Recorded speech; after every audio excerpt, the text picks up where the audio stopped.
Hey guys, welcome back with me, 2's. Today I'm going to be talking about Star Wars Battlefront 2's loot boxes and if they're really as bad as people like to say.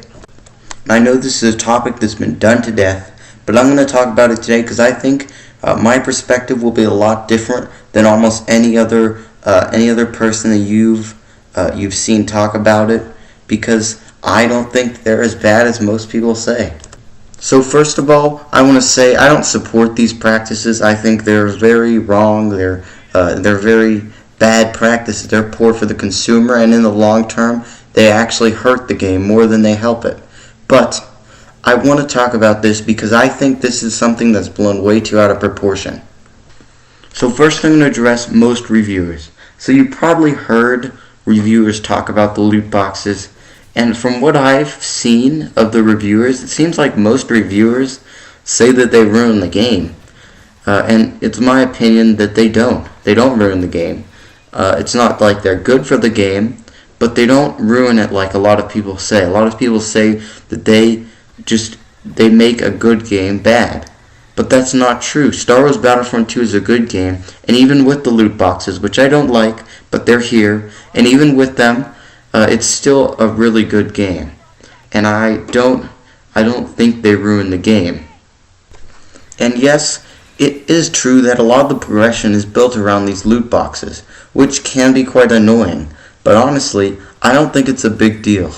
The only thing in the loot boxes are star cards, which do give you small advantages, and some of them do give you larger advantages, but I don't think that these star cards will really change the game that much. Like if you have maybe 10% more health, I don't think it really affects the game that much.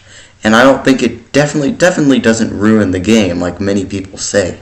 And the weapons, like the important stuff, the weapons, which is really what most people care about, and those weapons are all in, none of them are in loot boxes. No weapons are in loot boxes, which is good.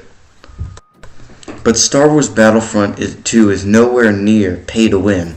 It's more like pay to get a tiny advantage, although you can't really pay for the loot boxes anymore anyway. But when you could pay for them, it would be pay for a tiny advantage.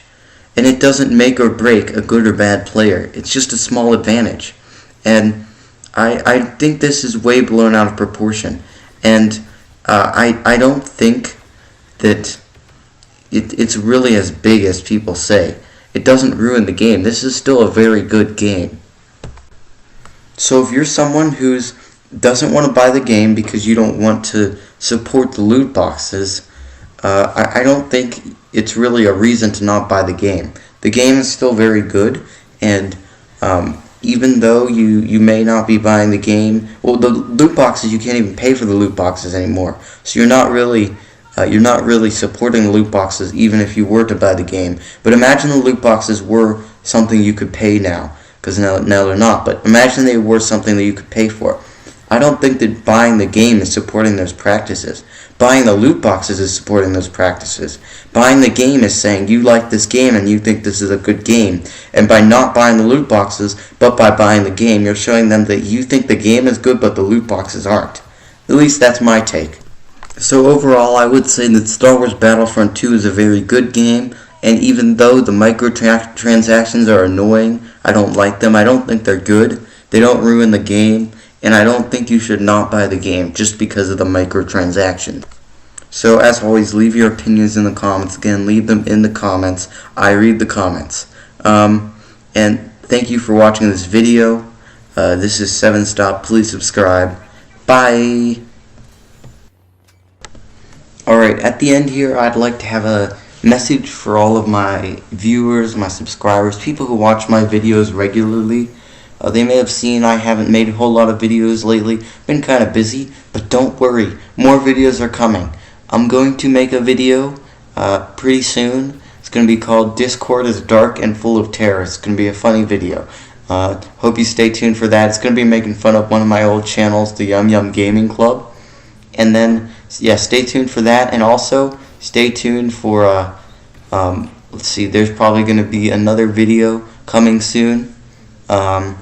Stay tuned for that one as well. Not sure what it's going to be called yet, but There is another video, as well as Discord is dark and full of terrors. There's going to be another one coming, and stay tuned for that.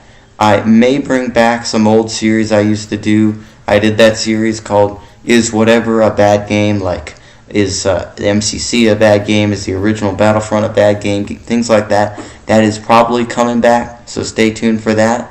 But don't worry, I know I haven't been making a whole lot of videos lately, but I have lots of footage recorded for some videos, and stay tuned for that. Bye!